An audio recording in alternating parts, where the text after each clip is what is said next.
Afternoon, guys. Oh, Matt, it's What's another big happening? one. It's another It's big one. Dr. Jeff Tarrant. Is it Tarrant? Tarrant? How did I just want to make sure I Uh, Tarrant. Tarrant. Okay, gotcha. Tarrant, yeah. Dr. Jeff Tarrant. Welcome. Hey, Appreciate your thanks. time. Yeah, appreciate you guys Yeah. having me on. Yeah, yeah, we love we could never have too many of these conversations, so it's definitely our pleasure to have you on and explore you a little bit. Cool. And with that as our only introduction, Yeah, that's it. Yeah. that's Go. it. So yeah, okay, so go. Yeah, no, but but yeah, I mean, we obviously have a lot of ground we could cover with you.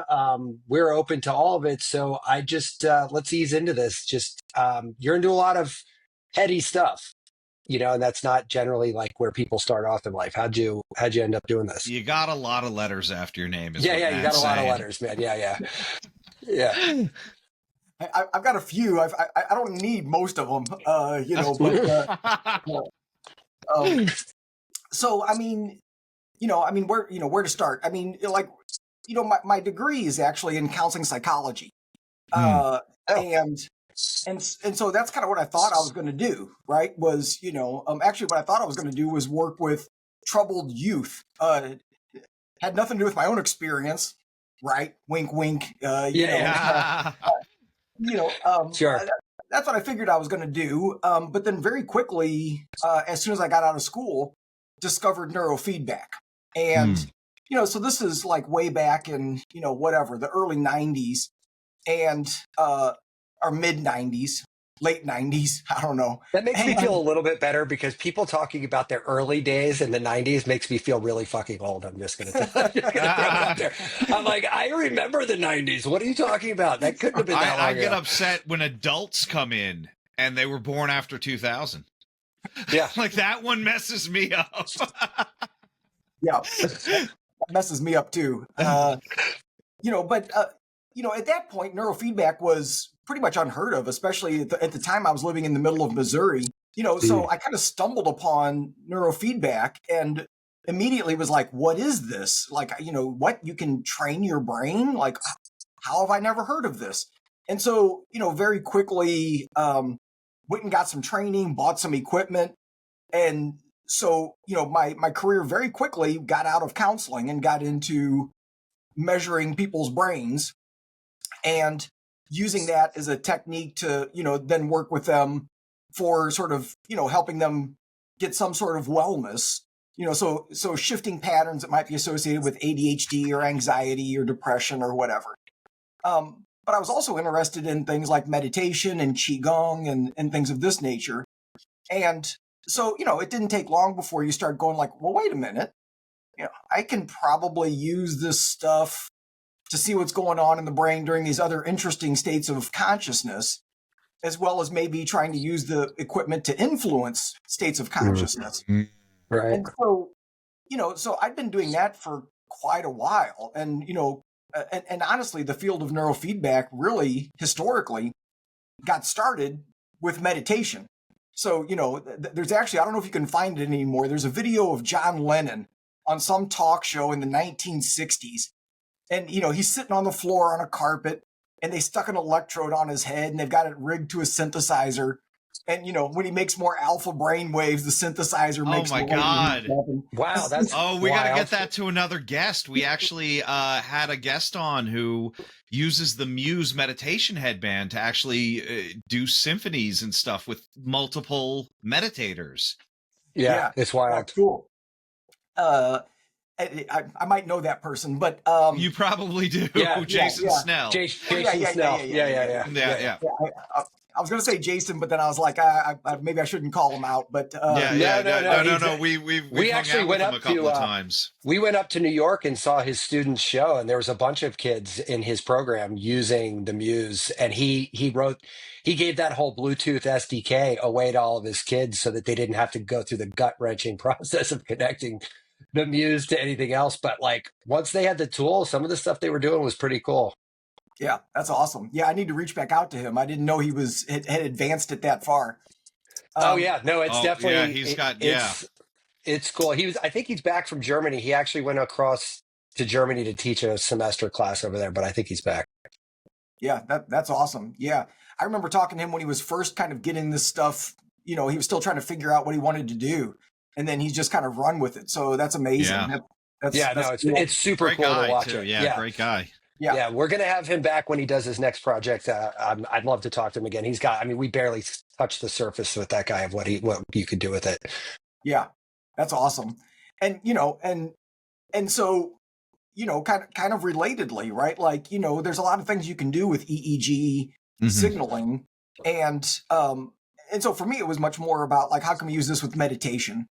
And, to advance meditation practice. And of course, the Muse is doing that, with their headband. That's kind of their gig. But, there's more complicated ways to get involved with it as well. If you've got more sensors and you've got other locations and things that you can control and manipulate, you can, there's a lot you can do. So, then that kind of branched out into sort of working with other neuromodulation technologies, so audiovisual entrainment and transcranial direct current and, whatever, pick something. Yeah.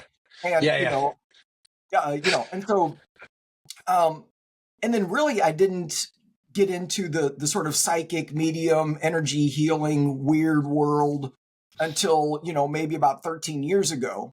Now that's starting to sound like a long time, but, and it wasn't anything I was looking for. At the time I was working at the University of Missouri and as a health psychologist and, was teaching biofeedback and Qigong and meditation and all these things. And a student of mine at the time who was in my biofeedback lab started telling me about his mom, who can do some pretty interesting, amazing things, and said, "Hey, do you want to measure my mom's brain?" And I was like, "Sure, yeah, cool." How could you say no to that? Yeah. I mean, that's just weird enough to say yes to. Yeah, let's do it.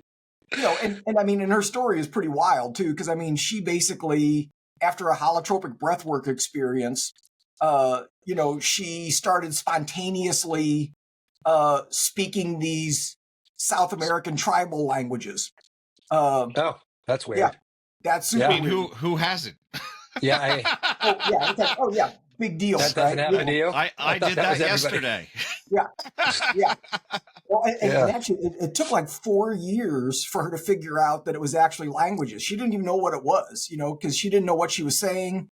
She didn't know if it was a language or she was just making stuff up. Oh, that's crazy. And it took. And it 4 wasn't years. gibberish. No. It was actual language.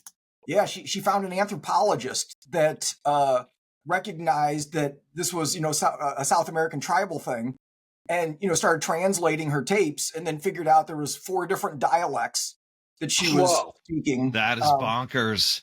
Yeah. Now hold on. The bullshit meter in me is going crazy here just for a second. Is there any chance this lady did an internship in that village or something and she been in the just Amazon fucking around with you? I mean, for 20 years. Yeah, I mean, is there any way she was just fucking with the world? I mean, I can't prove that that's the case, but knowing her, she's like the most humble. okay. She's not really out looking for attention or trying to do anything. Gotcha. And, no 15-minute syndrome going on here. Got it. Yeah, she's not trying to get media attention. Yeah. No, I mean, and she was as perplexed as everybody else. I mean, and even at the beginning, she was kind of like, "Look, if this turns out to not be anything, I want to know that too. Like, what the heck's going on? For sure. This is crazy." Yeah. And so, anyway, that's what got me into this world, right? Because I started looking at her brain, and there were some very interesting things there, and and then one thing led to another, right? And then I meet this other medium who's pretty well known now. Her name's Laura Lynn Jackson, and she's got several really popular books and is kind of out there, and measured her brain, really interesting stuff. And so this just kind of kept landing in my lap, of like, hey, here's another person. Hey, do you want to do this? And I just kept saying yes, which is kind of one of the things I tend to do. It's like if interesting things come my way. Well, it worked out for us, so I appreciate that. Yeah, it worked out for us. Yeah, exactly. And then, fast forward a little bit, and, a few years ago was invited to participate in the telepathy tapes. And, my main role was doing the brain mapping. I wasn't initially the one conducting the telepathy tests. It's like my job was to come in, hook them up, measure their brain activity, see if anything interesting is going on. Now that's expanded quite a bit since then. Now I'm more involved in doing some of the telepathy tests and meeting more kids and more families, and expanding kind of what we're looking at with all of that. But so yeah, now my life has kind of taken a weird turn, because now most of my work is actually doing this kind of far out stuff, and less of the mainstream stuff. So Doc, can I ask, because you said about 13 years ago, and I feel like there was a time where if somebody that was working at a university said, I'm going to get into telepathy, or I'm going to talk to somebody about past lives, or I'm going to anything that sounded like you're gone, right? I mean, it's amazing Timothy Leary survived that long in the 60s, right? yeah. And now there seems to be a little bit like, you know what? There may be something there. Was that kind of the ethos around that kind of time frame? Is that where we started to see a crack in the armor? Well, I mean, there's a couple of things that made my situation a little bit different. So I mean, first, I was just kind of doing this on the side. I wasn't really doing it in my capacity at the university. It was just like something for fun to go do. Yeah. And I also wasn't. I was just an adjunct professor in one of the academic departments. I was actually in the student health center. Wellness. Okay. Got it. Which is how I got away with teaching things like qigong and stuff like that. Right. Absolutely. Yeah, he's just an adjunct weirdo. Let him do whatever he wants. It's fine. The kids seem to like it. Yeah. Exactly. It's like, and we would collect data, and it was like kids were less stressed, and they, were performing better. And so, they didn't care. They were kind of like, sure, whatever. So I had a lot more wiggle room than if I was a, tenured. Well, if you're tenured, you got more wiggle room. But, if I was a early professor, I probably wouldn't have touched this stuff. Yeah. And no tenure track for that crackpot, for sure. No. Yeah.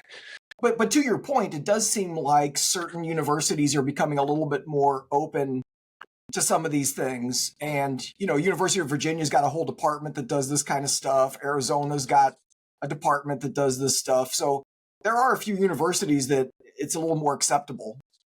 Well, I think also we had Caroline Corey on the show not too long ago. And, even when you talk to her, and it almost seems like a rediscovery of like CIA research from back in, I forget when they did that originally, but like 60s, 70s. Yeah. Yeah. Like that 80s, whole remote viewing 90s, thing. yeah. It's like, okay, that also would have gotten you immediately fired from any university. And yet the government was doing it clandestine, and now we've sort of rediscovered that.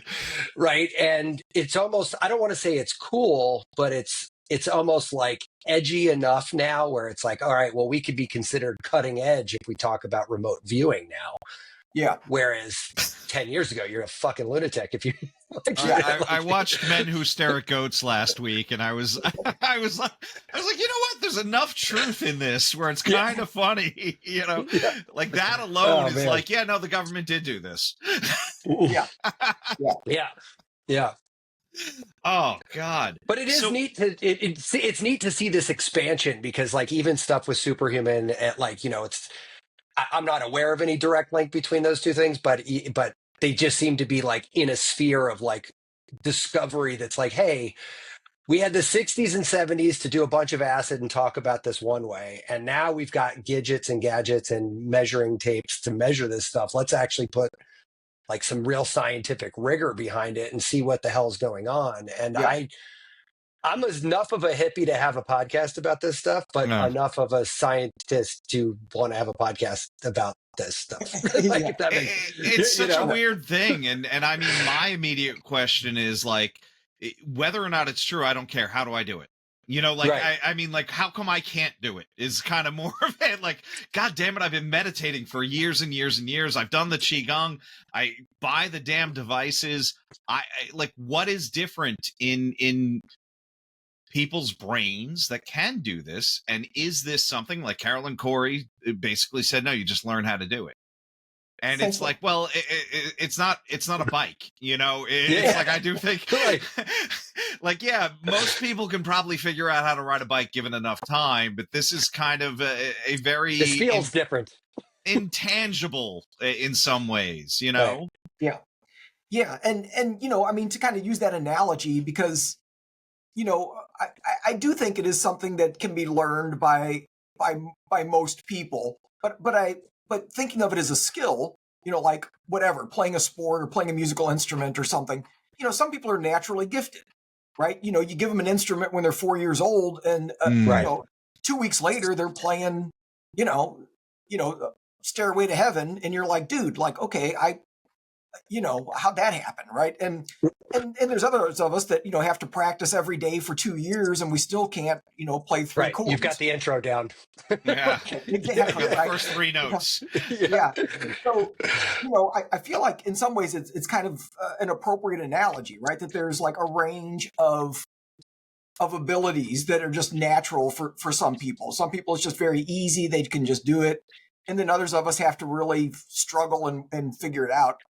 I think the other issue is, you know, because a lot of the work I've done is looking at what's going on in the brain, and you know, I'm more and more convinced that the biggest issue is that the brain is essentially inhibiting these abilities. And Sorry. Yeah. No, we're both laughing probably for the same reason, but I mean, we it seems to be a recurring theme on the show. I It feel seems like your brain always gets in the way. yeah. yeah, yeah. And so, you know, what's cool about, you know, some of these people that have, you know, apparent interesting abilities, whether it's psychic stuff or spirit communication or whatever, you know, when you look at what happens in their brain, typically, well, I mean, almost universally, things move dramatically. It's usually in the right hemisphere, and very often things will look like they've shut down. It's like they're essentially not they're not doing their normal job anymore, at least for a while. And so, however they do it, you know, they're able to sort of shift into that state and kind of get out of their own way. You know, and I think for others of us, and myself included, I mean, you know, I've been able to do some things, but it feels like it's a lot of work, right, compared to what I see with some of these other folks. And you know, I know my brain because I've looked at it 100 times, Right. and you know, Makes it's sense. almost my brain's, and this isn't meant as a compliment. It's actually gets in my way, but you know, my brain's almost too organized, right? It's like too structured, and so you know, it's like, how do I bust that up, right? And so psychedelics, breath work, meditation, technology, you know, there's a million ways to kind of break up that rigidity, that sort of over organization, so that there's, you know, sort of more room, you know, to perceive things beyond here, Right. right? So Yeah. so in somebody, let's say somebody who has autism, is it a naturally less organized brain? I you know, I'm trying to understand where this seems to come out in the psychedelic in the telepathy tapes specifically, where it's like, this is just kind of what we do, you know. And is it that unorganized that they don't have that regulator, a governing spring, whatever thing you want to call it? Yeah. Yeah. And I don't know that I would say that it's disorganized, because you know, when you start really communicating with some of these, you know, everybody in telepathy tapes for the most part is nonverbal, and so they're communicating by pointing to a letterboard or some other communication device.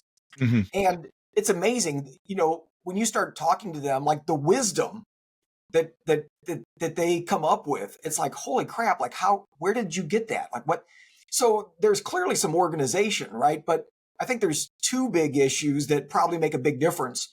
One is that a lot of them talk about being disconnected from their bodies, like they don't Oh. Yeah. they don't necessarily even know they have a body half the time, right? And so they're really That's in wild to think about, even by Yeah, itself. I remember that hit me pretty hard when I was listening to him, where, like, you know, I remember the one mother had to, like, no, these are your hands, this is your, and like, wow, being that I don't even want to use the word dissociated, because I don't think there's something quote unquote wrong, and I hope I didn't make it sound like that when I said unorganized brain. But this look, what is unique, I guess, about them, and that seems pretty interesting. Yeah, that's a big one. Like most of them have a pretty significant apraxia, right? So they don't have very good control over their body. But it makes sense, because if they don't feel like they're in their body, well, you're not going to have much control, right? And so they're in some other kind of consciousness space a lot of the time. That's where they hang out. That's their thing, and for them, that's just the normal way to be, right? Because they're not as connected to this physicality like we are. I think also the fact that they're nonverbal in terms of verbal language, makes a big difference as well. Because, when I think about, well, for one thing, for most people, language is very left hemisphere oriented. And, which is not where this stuff seems to happen. It seems to happen in sort of right hemisphere kinds of things. And so, their left hemisphere is basically quiet, right? They don't have all of this internal chatter like we do that's essentially interfering and kind of getting in the way of paying attention. So I think they've kind of got a double whammy of things going on that really makes this just much more natural and easy for them.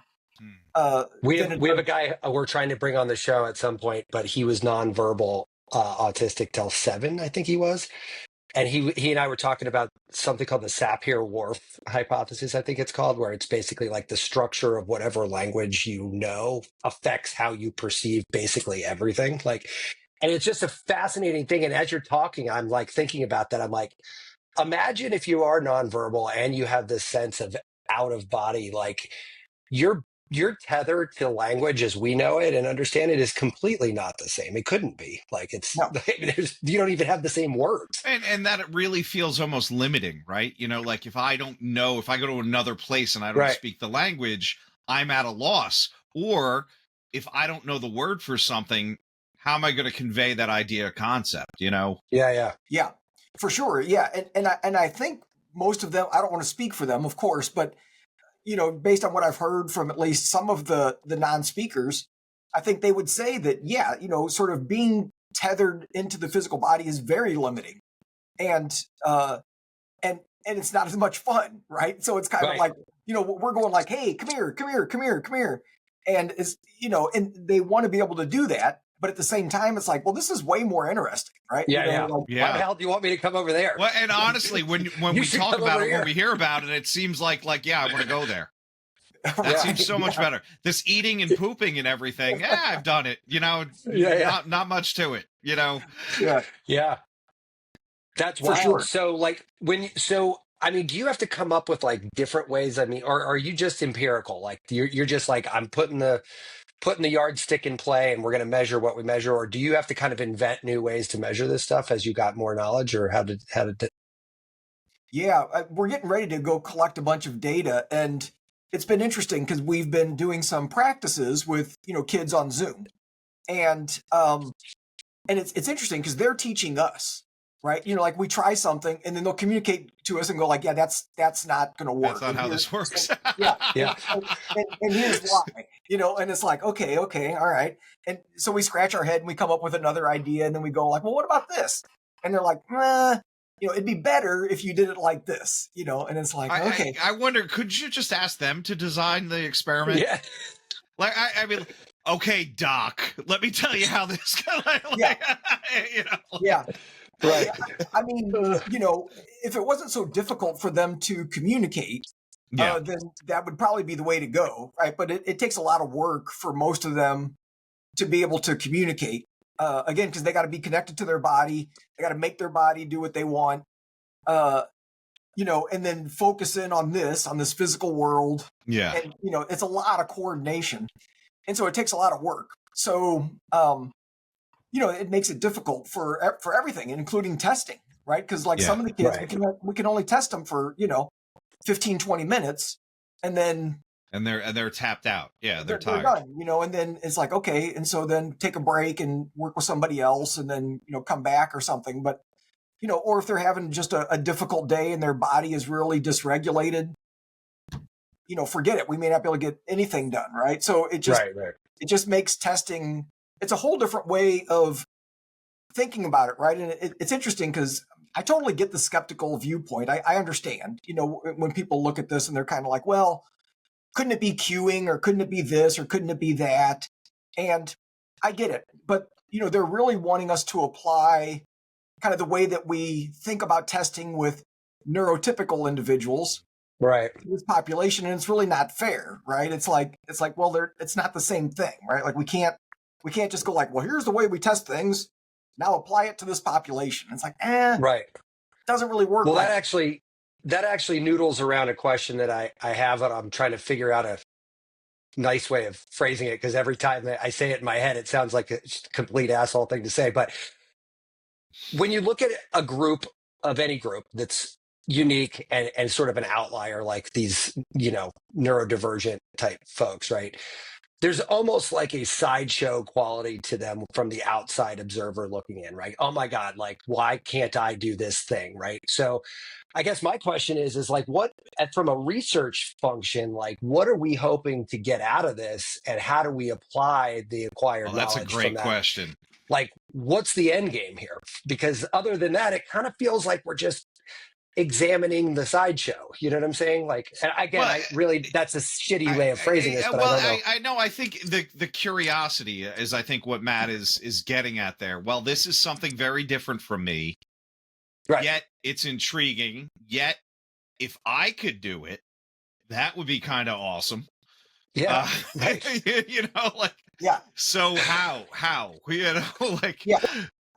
I mean, I think there's a couple of, I think it's a really good question, and I don't think it's, I don't think it's inappropriate in any way at all, because, and it's something that we're concerned about, right? Is we don't want it to be like, oh, hey, we've got this weird thing that we're going to sort of like use these people to sort of like, make a show or something, right? That it's like, but, trying to really honor them and their unique abilities and kind of their own desires, and sort of recognizing that.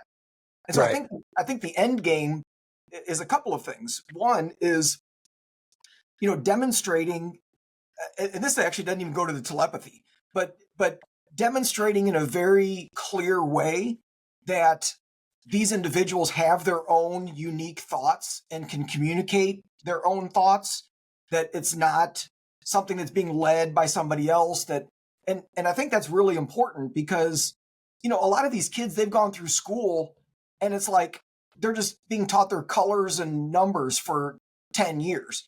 And right. They actually have vast amounts of knowledge, but because they haven't been able to communicate it, and people don't, the word that is often used, or the phrase, is presuming competence, right? So people haven't presumed that they're competent. And so it's like, well, you don't know anything because you can't demonstrate it. Right. And it's like, so being able to show that it's like, no, they actually have a tremendous amount of knowledge and wisdom. And can we demonstrate that these are their own thoughts? They're not being, sort of manipulated in some way, right. So that's actually a big deal, and because then that has implications for all of these kids and their future education and their possibilities and, sure. Experience of life, right? But then the other thing is kind of demonstrating in sort of that telepathy with this population is a real thing. And again, we've got a lot of data, but the skeptics have pointed out the holes in the way that the data has been collected, right? Right. And again, we could argue about that all day, because I think some of their arguments are ridiculous, but whatever, right? So you got to start somewhere. And I always I agree with you. The frustration I get when I get into these stupid, idiotic conversations, because I'm like, okay, so what you're saying is, unless it's 100% perfect, the other answer is to do nothing at all. And like, there's no shade of gray anywhere between these 2 points.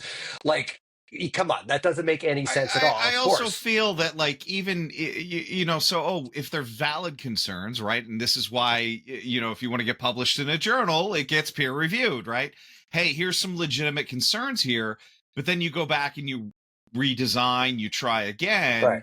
Yep. That's okay, but just, well, that's stupid. That can't actually exist. It never moves the needle for anything, and that's not science. I mean, from the way I view it, I mean, I thought that's what science was, trying to figure out things that we don't exploration. understand. Right. Yeah. And so, and for me, I think the end game with that, right, is it's like, sure, it would be cool to demonstrate that this population has some really amazing abilities. But I think even beyond that, right, like what are the implications, right? Like if we can show definitively that it's like, no, this is real, right? Like, Right. Well, then we've got pretty clear evidence that our mind, our thoughts are not locked in our skull. Yeah. And, up until this point, I mean, yes, we have some research, but, it's wiggly, right? And so, and I think that changes everything, right? And, like Kai in the telepathy tape, she's always talking about a paradigm shift. And I think it would be a paradigm shift. Like if we could show that it's like your thoughts and your mind extend beyond you and they affect other people. That's a big deal, right? I'm just going to say Chinese it medicine said that about 5,000 years ago. Yeah. Says the PhD in Chinese medicine, right? Yeah. Right. Yeah.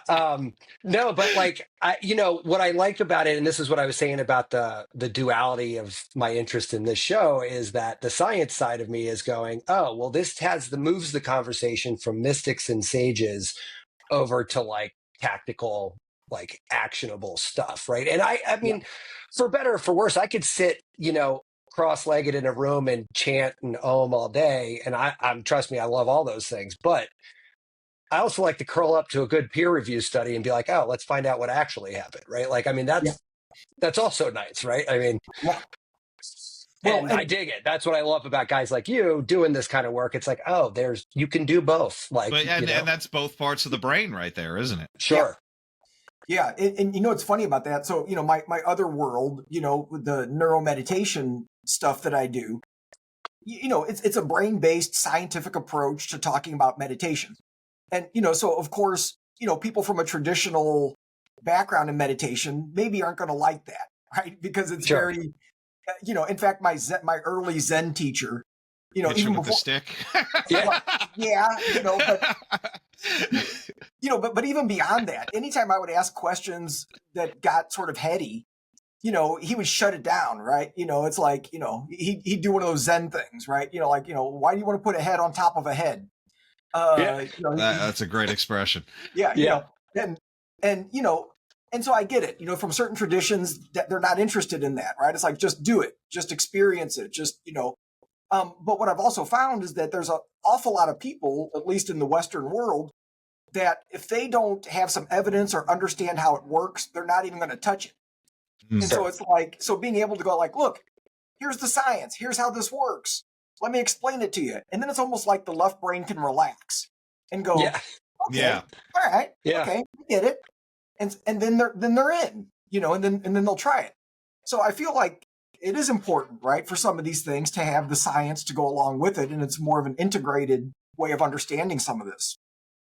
Yeah. And look, even for a guy like me, like I said, who is really into the woo-woo side of this just as much as the science, I mean, it is nice to have, I don't know if this is the right word, but have like a blueprint of what is happening. And then you can apply at least quasi-scientific method stuff to your own N of oneness, right, with something and be like, all right, well, let me try this.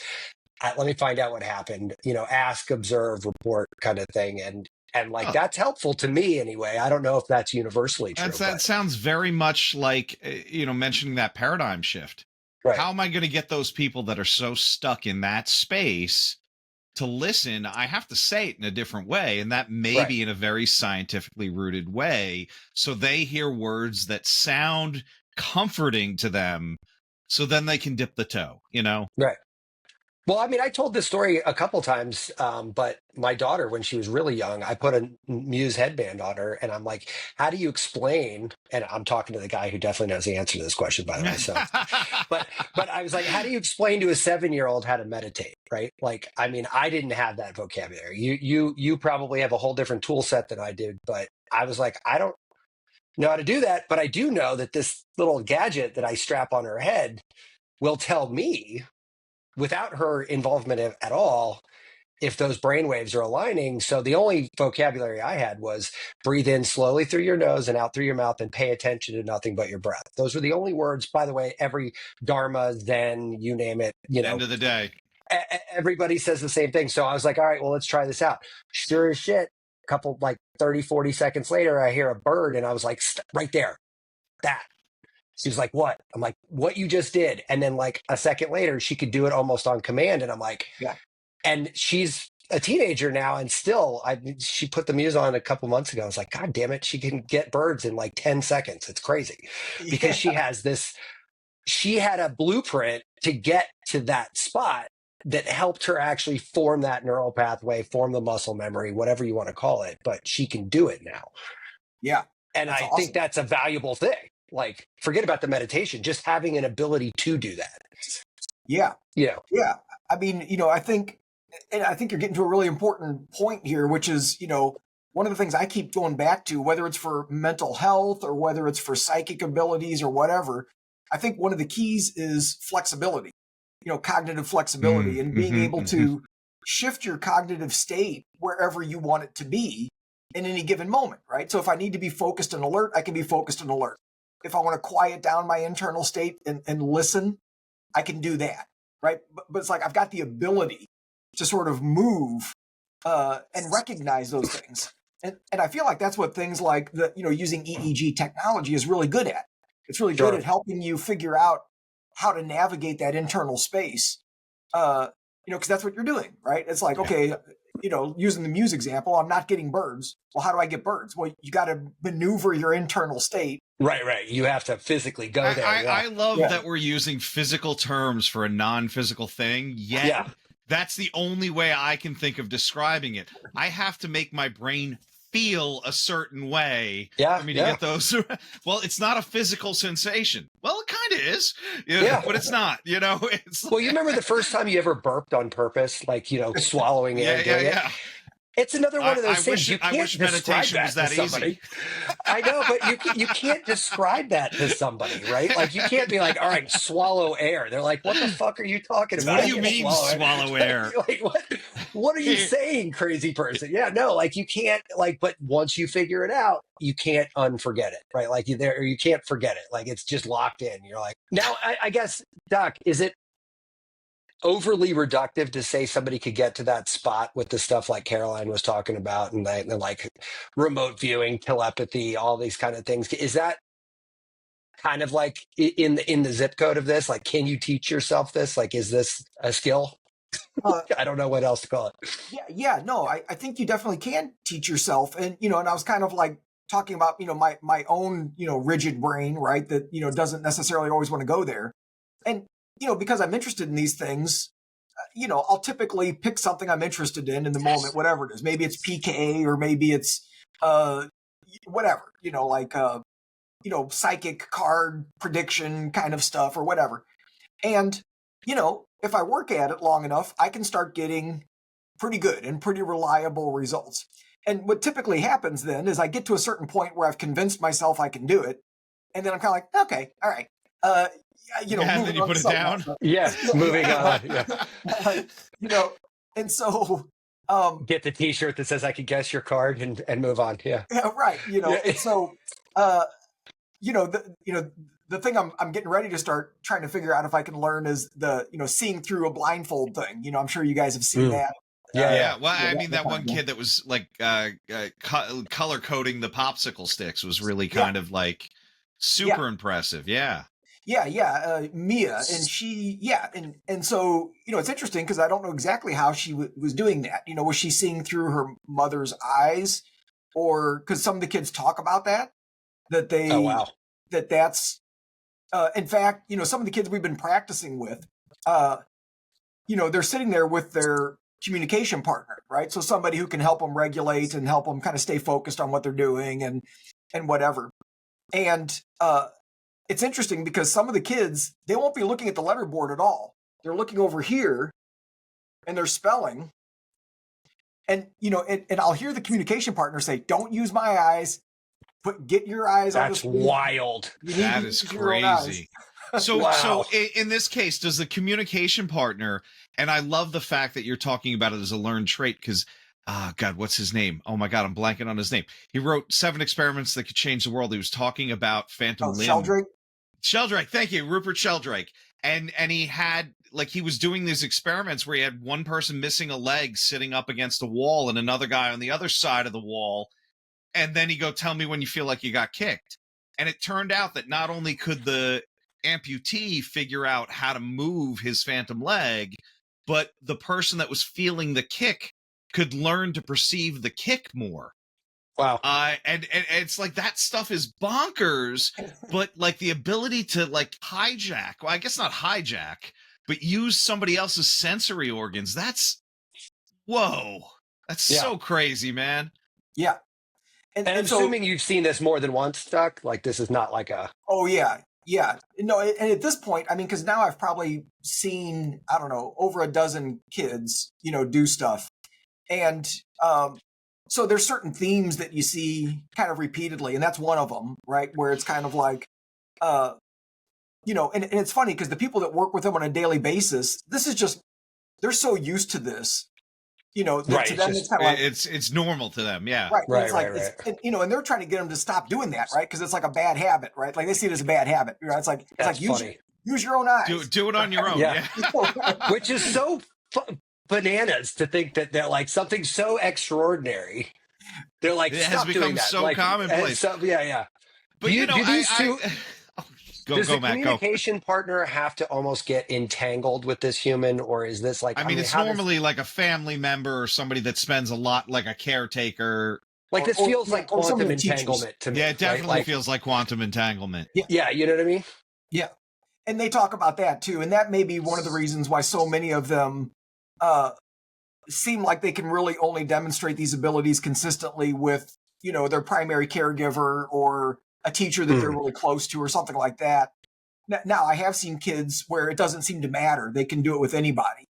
But the vast majority, it seems like it's really, sort of somebody that they've got a close emotional connection to. I got you. And same question as earlier. There's no tomfoolery going on in your mind with their communication partner. No. And I mean, again, it's like, I know you can't prove everything, but I'm just, No. And it's, in some instances, so there was a kid that we were looking at working with the other day, and he's typing completely independently on a keyboard. So nobody's touching him. He's typing on a QWERTY keyboard. His responses, right? And so the communication partner is really just there, to help him like stay focused, right? Like if he sort of floats off or something's like, well, right. Get back at it. Yeah, come back, yeah. And but he was doing it completely independently. And so, so the communication partner is kind of going like, watching and going like, okay, finish your thought, right? It's like, so their role is pretty minimal at that point.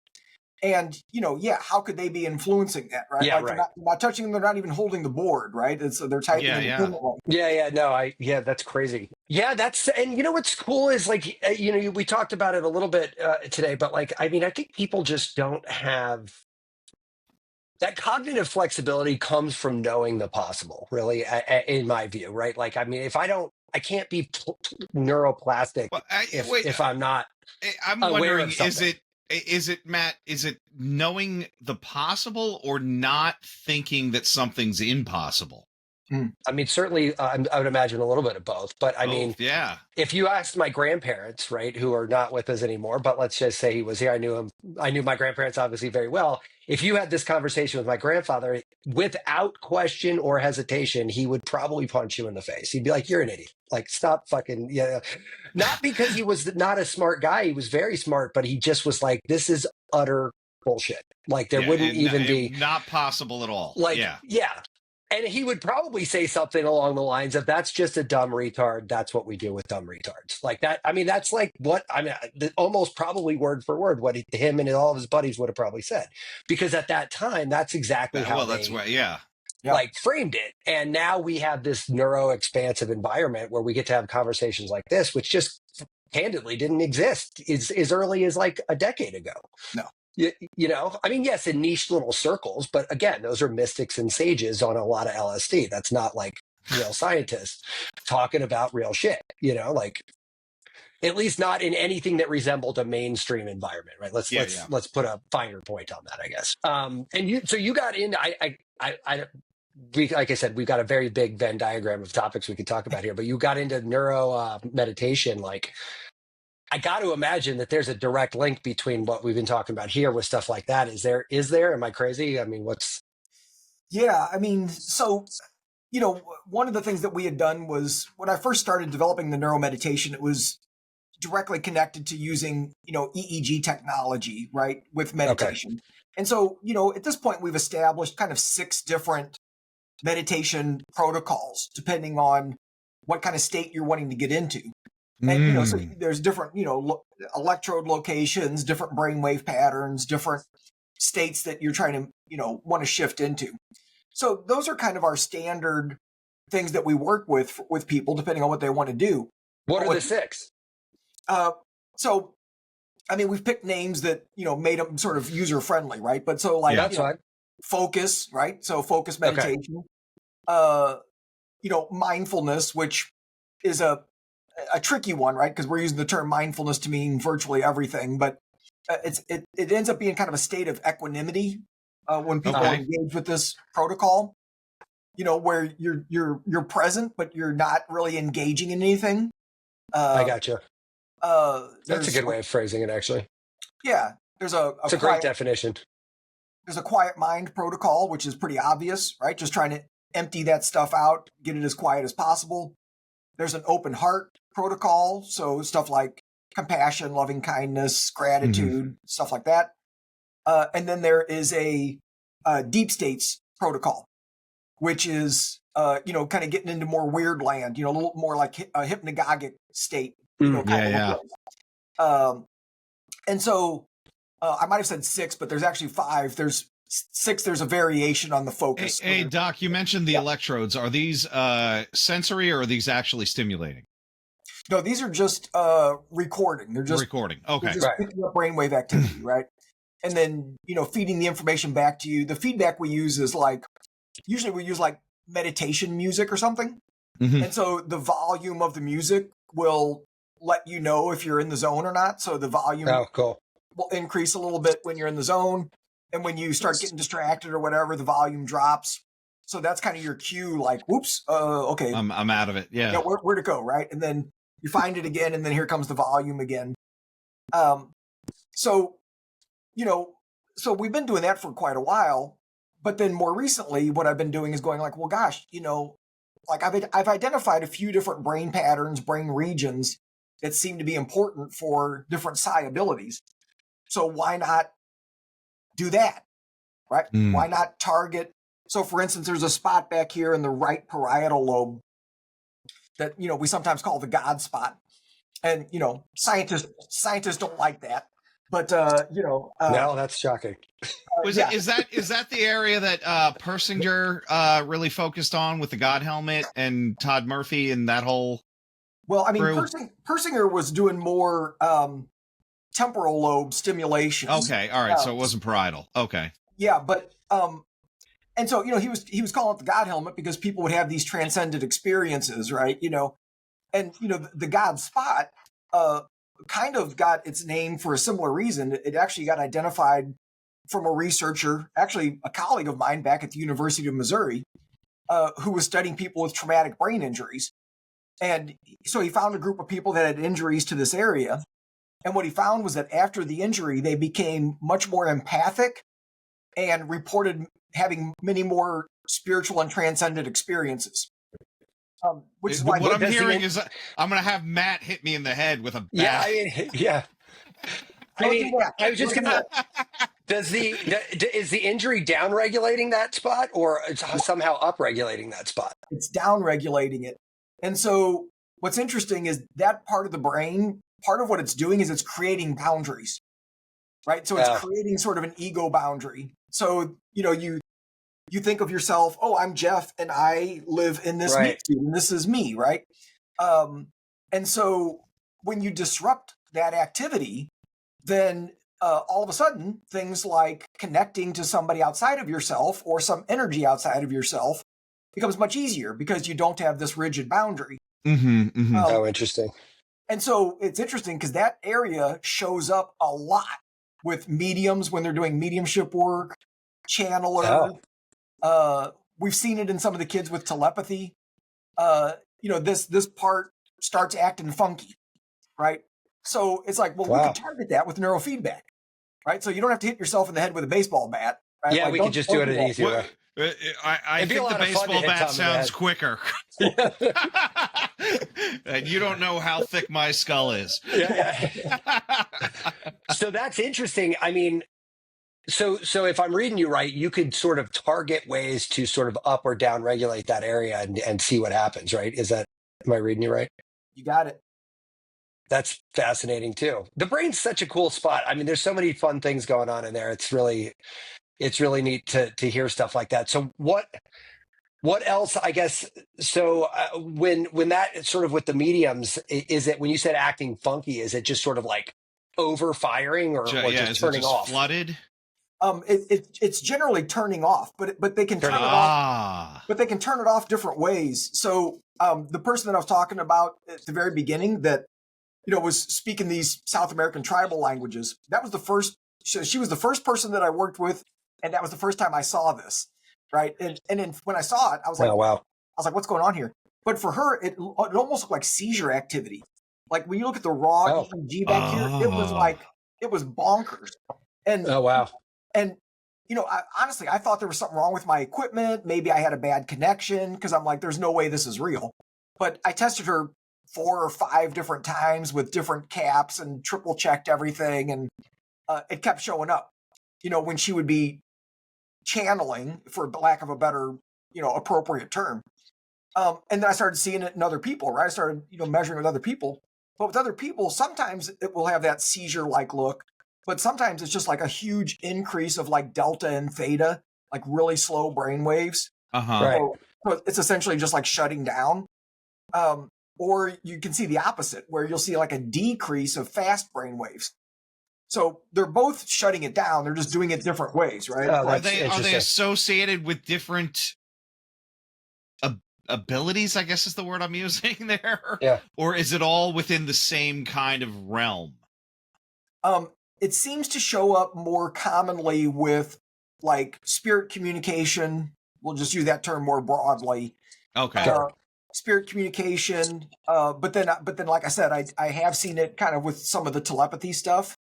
But like, I don't see it as common if somebody's doing something like a typical psychic reading. There's other patterns that tend to show up during a psychic reading.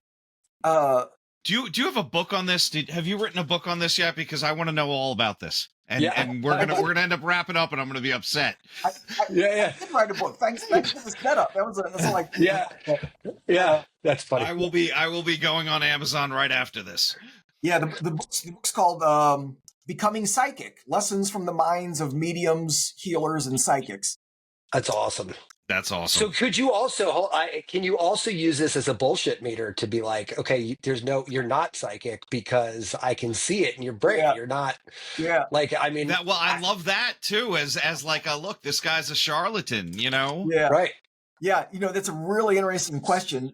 I was smiling so big because that came up just the other day. And, actually one of the projects that I've been thinking about, because let me back up, because, I was telling you, like, when I got into this, I didn't set this up as like a big research study. It was just like, I kept getting opportunities. Hey, do you want to look at this person? Hey, do you want to look at this person? Like, yeah. So I've basically been collecting case studies for 12 years, right? Right. Now I've been doing other more rigorous research, but I've just got a bunch of case studies.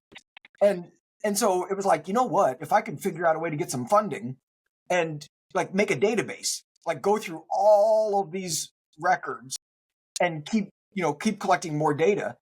Because what you could potentially do is start to create, if you had enough data, you could create sort of a discriminant analysis so that you could take somebody's brainwave activity when they're doing a reading and then run it through this prediction model that says, well, based on all the data we've got of legitimate psychic mediums, how do you match up, right? Yeah. No, that's totally fair, right? That's awesome. Yeah. And that's the part I like. I mean, the world is fraught with these people who just Well, want to like and buck I the would just system, like to see if like some of those TV psychics. Yeah. Yeah, it's like, did you just talk? Are you just really good at bullshitting, or do you actually have something? Yeah, because we see all the people, all the skeptics that'll say, "Oh, look, they got microphones in the line in the audience, and they have all the audience members fill out this card, and and I mean, certainly mentalism is a stage act, and it makes you look psychic." Yeah. So it's so interesting to like, because here I am going like, how cool is it that we can talk to each other using our minds and not thinking about like, yeah, we could tell who's screwing with us. Maybe. I mean, like, I also want to be careful with that, because the other thing that I've seen is that there's a lot of variability, which is why I think you'd have to have a lot of data, right? Because right. Yeah. Because people that I think are legit, I could have two people that I think are legit and their brains might do completely different things. I see. It's like they've got different ways to get there, and so, it's like there's not just one path, right? Like I think there's multiple ways. Overlapping wires in the brain is what you're saying. Yeah. Yeah, there's, and so you'd have to have a pretty big database, right, to sort of accommodate all the potential patterns that are likely to come up. But it might be possible. I think that would be a super fun project. Yeah. Well, it's funny. I thought about this like kind of real like esoterically, like where I said, you know what, in 100 years from now, if we're still all around, right? Like, is this period of time just us waking up and figuring this shit out, and like the work you're doing right now ends up becoming, kindergartners 200 years from now could just telepathically talk to each other because they're like, oh yeah, duh, that's we know how to do this. You open your mouth? Yeah, like what? Yeah, like what? That's weird, man. Yeah. And like maybe it's not that sort of like mystical and we're all floating around, but like I don't know, maybe it is. I mean, if we have this way more evolved thing that we're not even touching, we don't really even know the use case that we would apply that to, right? And I think that's one of the things that we're stumbling into with some of these non-speakers is that, you start interacting with them more and more, and it's like, oh God, telepathy is just a tiny bit of what we're capable of. And it's like, holy smokes, like, like we're not even scraping the tip of the iceberg here, and it's like, so, I think they have a lot to teach us. And, it's going to take a while to sort of like understand, like what's going on here. And how I mean, could you imagine if telepathy is the least interesting thing that comes out of this? Like, you're like, that would be pretty fun. Yeah, right. Yeah. Well, because like to the point, like kind of the undercurrent of what we're talking about here is understanding, like to use your words, Tom, not like believing something's not impossible. Yeah, kind of opens the door to pretty much anything in this regard. Yeah. And if 20 years ago we thought telepathy was bullshit, and now we're like, well, maybe not. I mean, that kind of leaves the door wide open, right? I mean, it's a big door.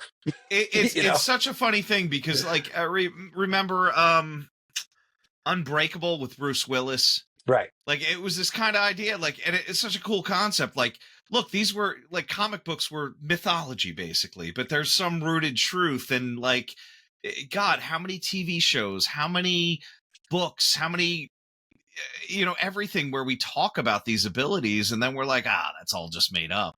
It's like, well, did it come from somewhere? Is there something innately human about it, even though we call it supernatural and we say it's nonsense, that like maybe, just maybe, we haven't figured it out yet, Yeah, and the super curious guys like Tom and I think can't help but to be a little miffed that we can't do it. So like there's that other side too. It's driving me nuts right now, and I'm like, okay, so I'm going to be tapping on the side of my head. I'll have the Neuro visor on the weird settings. Yeah. Maybe microdose. Like, what do you tell me? What do I got to do, man? Yeah. In a float tank. Yeah. Right. Yeah. Yeah. That's all good. You know, That's dumb, Tom. That's He's what like, that okay, was. so Tom, thank you for sharing. We're going to move on now. You're right up the wrong tree right there. Yeah. That's step one. You know, but Yeah. but you know, it's interesting because so for a while I was doing some research with micro-PK stuff, if you're familiar with that, you know, and No. Go ahead and No, say we talked. it. Somebody else talked about that on the show. Anyway, Really? go ahead. Yeah. So psychokinesis, but it's but micro, where you're essentially affecting the outcome of random information on a computer program. Oh, that was Caroline. That was Caroline. I was going to say, yeah. Yeah, that makes sense. And you know, it's really interesting because I was running a bunch of trials with a bunch of different people, and we were zapping their brains, and we were doing all kinds of stuff, right, to see what would work. And what was really interesting, the thing that really struck me, is that there's this really narrow range of how you're paying attention and how you're engaging that seems to just set the thing off, right? That just goes, but it's a very narrow window. It's this very little skinny thing. If you get too excited, it doesn't work. If you're not excited enough, it doesn't work. If you're too focused, it doesn't work. If you're not focused, it doesn't work, right? Like, it's like, wow. And so, you it's know, like dialing in a microscope. It is. And so it's really interesting because I think there's a lot to learn from playing with that micro PK, right? That it's like, can you learn to figure out how to get into that space besides just stumbling into it? Because that's what seems to happen. Like, people, they sort of just like stumble into it and they find it, and then they do great for a certain trial. But then you ask them to do it again, right? Now they're trying, right? The first time they were trying. You know, the first time they just did it. And, you know, so the beginner's luck thing, you see this all the time with psi research. You know, the first time people do stuff, they kill it. They do great. And then they're trying to replicate it. Right. And so as soon as you start trying, you've kind of screwed it up already. Right? You know, that's funny because I did this online course on remote viewing, and it was more about the history of it than the actual how you do it. But one thing they said is when they were training, you get a positive, they stop right there. That's it. We're ending on a good note. We're not going to have you try again. You're going to overestimate and screw it up. And they would put down that we're done. We're done for the day. Yeah. Interesting. Because, you know, the logical brain can't help but start to take over. Right. And then it's trying to figure it out, and it's trying to manipulate, and it's trying to, and that's not how you get there. Right. And so it's like, it's this very weird state that's really challenging to replicate, you know, because of that, because the left brain, I mean, I had that happen to me with, you know, when I was playing around with predicting, you know, colored cards, right? Like sort of like a psychic kind of a thing. And, you know, when you're testing yourself, it's kind of tricky, right? Because you got a deck of 25 cards. There's 5 different colors. So there's 5 of each. They're shuffled up. You know, you pick one card, you're looking at the back of it. I think it's yellow, right? And then you got to look at it. Well, did I get it right? Did I get it wrong? And put it in a pile and go to the next one. And what's interesting about doing a little game like that is part of your brain is keeping track, right? Part of your brain is going like, all right, I've already gotten 3 yellows. So right. You're counting cards. Yeah. You know, not even trying to, but it's like, but that point, like, there's no way the next card's yellow because I've already had 3 yellows, right? And it's like, and maybe it is yellow, right? But it's like your brain has already kind of told you that's not an option. So it's actually a fun game because you have to learn how to ignore that little voice, right? And it's like, because I've been in a game before sometimes where if I really listen, I had one time I got like 3 reds in a row, right? And like, what's like statistically that's super unlikely. But it was like, I was like, God, I'm getting red again. And I'm like, that can't be. But it's like, okay, I'm going to call it red. And it's like, son of a bitch. There it is. It's red. Yeah. Right. And it's there like, it is.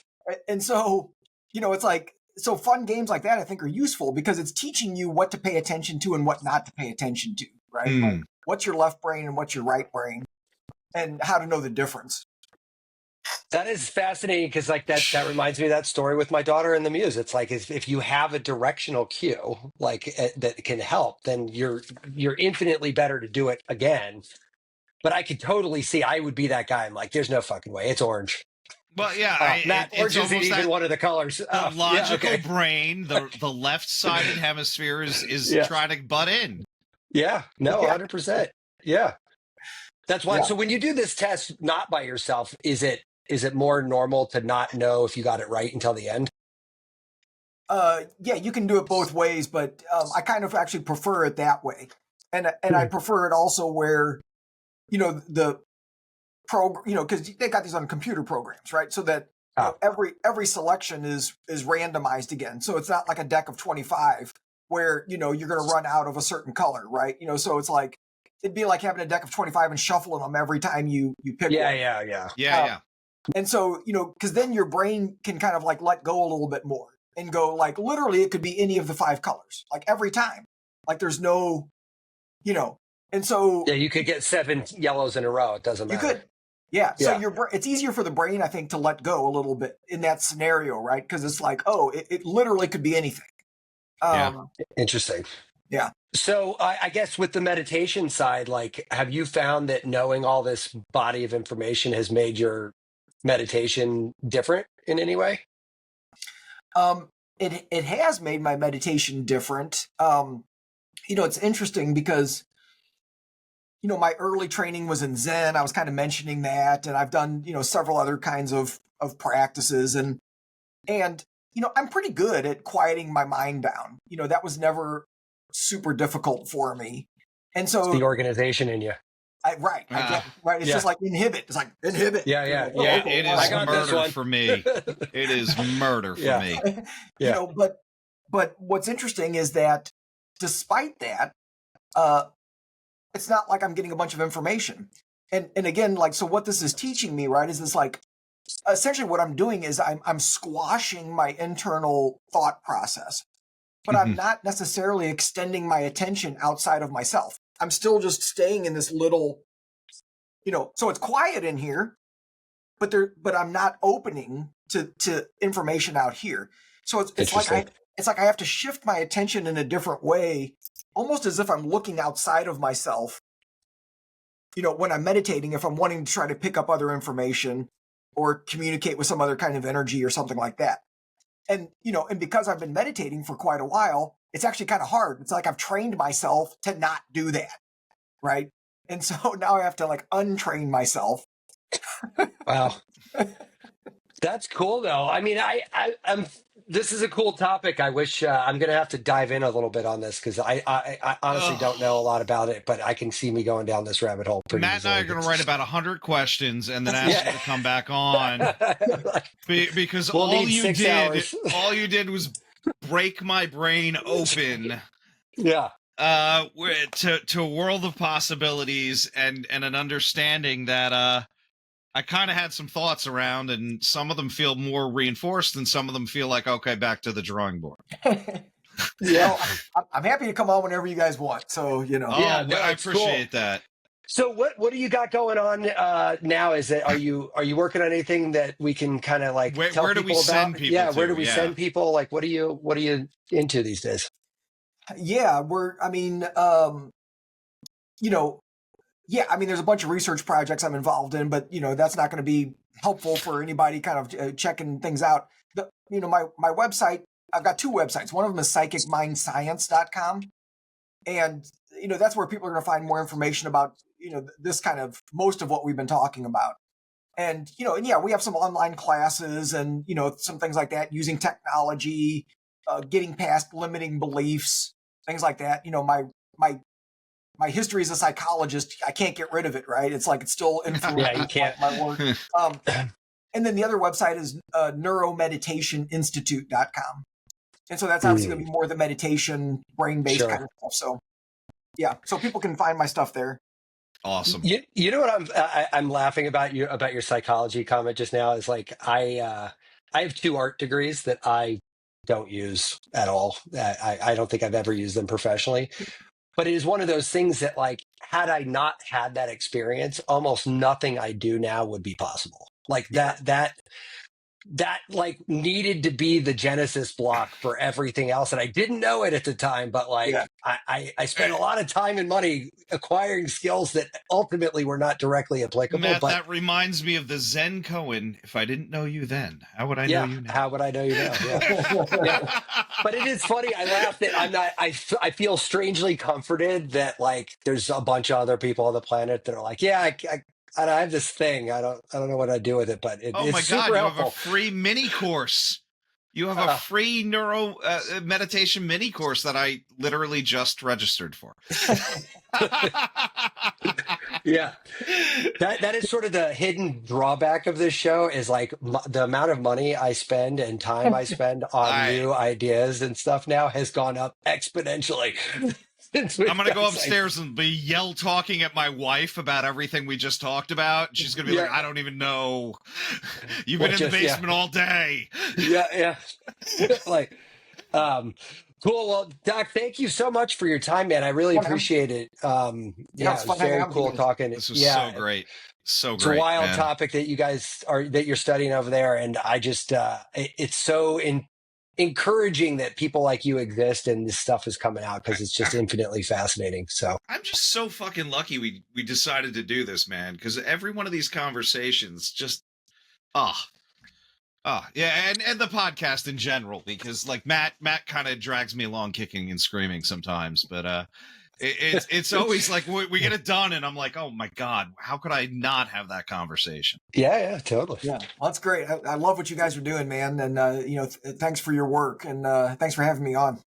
Yeah. Great. So we'll say goodbye, but stick around. Don't go anywhere, Jeff. And just you guys have a great weekend, everybody. Take care. Awesome. Be subversive, irreverent. Health is wealth, but you knew that. Everybody knows that. But so is following us on social media at Irreverent Health. And check out our website for more exclusive content at irreverenthealth.com. Oh, I like this. Thanks for tuning into this episode of Irreverent Health.